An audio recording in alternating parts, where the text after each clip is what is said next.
Compare చేస్తే హిందుత్వం కావచ్చు, సనాతన ధర్మం ఇవన్నీ కూడా సౌత్లో తక్కువ, మన తెలుగులో కూడా కొంచెం తక్కువ ఉంటుంది.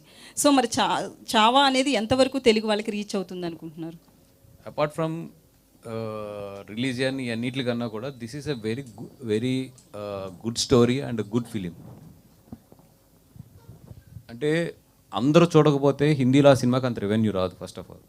సో ఈ సినిమా ఏంటంటే apart from the religion, apart from the మనకున్న పరిస్థితులు అన్నీ దాటి జనాలు కనెక్ట్ అయిందని చెప్పి నేను నమ్ముతాను. సో తెలుగులో డెఫినెట్గా ఏదైతే హిందీలో ఫ్యాక్టర్ వర్కౌట్ అయిందో అది కూడా ఇక్కడ వర్కౌట్ అవుతుంది అని చెప్పి.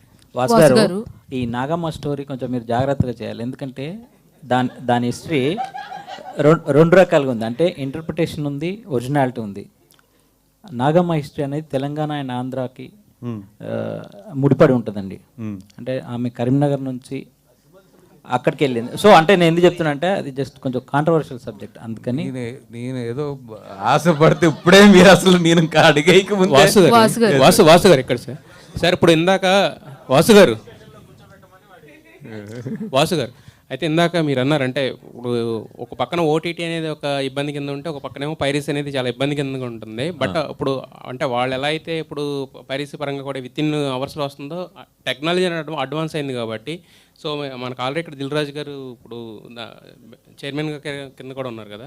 సో మరి ఏమన్నా కొంచెం అడ్వాన్స్డ్ వర్షన్లో అంటే పైరసీ వాళ్ళు ఎంత త్వరగా అయితే తీసుకొస్తున్నారు అంతే త్వరగా దాన్ని ఏమైనా రిటార్డ్ చేయడానికి ఏమన్నా పాలసీస్ కానీ లేకపోతే ఆ ప్రయత్నం చేయకుండా, ఎందుకంటే ఎవరి సినిమా వచ్చినప్పుడు వాళ్ళు మాట్లాడతారు కానీ ఇండస్ట్రీ అంతా కలిస్తే కానీ ఒక తాటి మీద రాకపోతే కదా ఏం జరగదు కదా. ఇది అంటే ఇది ఈ రోడ్లాగా ఏదో రీజన్లో తెలుగు ప్రొడ్యూసర్స్ లేదా తమిళ ప్రొడ్యూసర్స్ అట్లా అనుకుంటూ ఇప్పుడు అవ్వదు ఉన్న పరిస్థితుల్లో. అది మొత్తం టోటల్ ఇండియాలో ఉన్న అన్ని ఇండస్ట్రీస్ కలిపి అది దాన్ని ఐపీ స్విచ్చింగ్ అంటారు. ఐపీ స్విచ్చింగ్లో సెంట్రల్ గవర్నమెంట్ వీళ్ళు మాట్లాడుకుని ఏదన్నా సైట్లో వస్తే ఇమీడియట్లీ దాని ఐపీని బ్లాక్ చేసే రేంజ్కి అంటే అది బ్రాడ్కాస్టింగ్లో ఉంటుంది.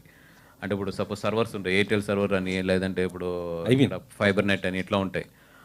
అట్లా ఇండియాలో గట్టిగా చూస్తే నియర్లీ 10 to 15 ఉన్నాయి. ఆ 15 సర్వర్స్లో కనుక ఇండియన్ గవర్నమెంట్ కనుక ఈ సినిమాలకి ఆ ఫెసిలిటీ కనుక మాకు ఇస్తే కనుక డెఫినెట్గా దీన్ని కంట్రోల్ చేయొచ్చు.